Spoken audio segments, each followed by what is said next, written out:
Nike hit an all-time high last week. So you go into earnings with that. And of course, North America was up 7%. That was a little disappointing, particularly where the stock is, and decelerated a little bit.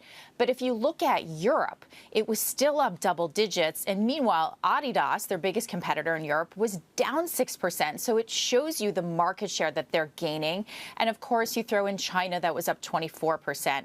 But I think also, if you look at the guidance, it was for revenue up mid-single digits. And I think the street just kind of went, we were looking for a little bit more upside at an all-time high.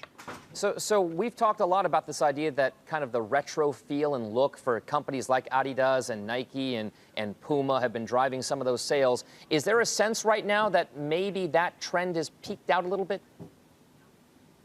So it's so interesting. Over the last 4 years, particularly in Europe, you've seen all these retro brands, Fila, LS, there's a whole long list of them that have taken shelf space away from Adidas and from Nike. And I feel like, particularly starting in Europe, that's shifting a little bit. And certainly Nike has pushed back to the forefront. And that's really because I think consumers are coming back to really technical brands and athletic brands that are authentic and also that are engaging them. And I think that's part of the reemergence here of Nike, not to mention the fact that their product just looks outstanding. So if it's more technically oriented, does that favor perhaps brands, like you said, perhaps on Nike's front? But what about Under Armour? Because we have associated that brand with being kind of more towards that pure athletic or technical standpoint as well.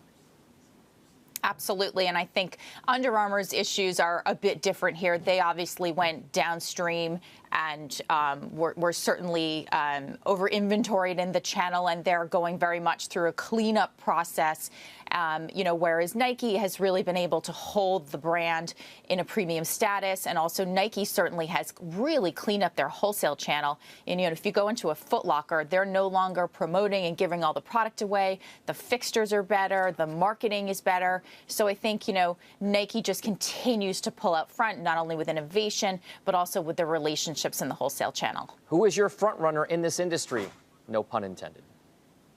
Oh, well, I would say Nike 100%. And again, the stock is giving back a bit today because, certainly at an all-time high with guidance that was sort of less than inspiring. I think if you look forward, they have certainly guided to the fact that we'll start to see leverage again on the cost front. I think investors will welcome that when it happens. I think the margin story is very much intact, and the product story looks better than it ever has.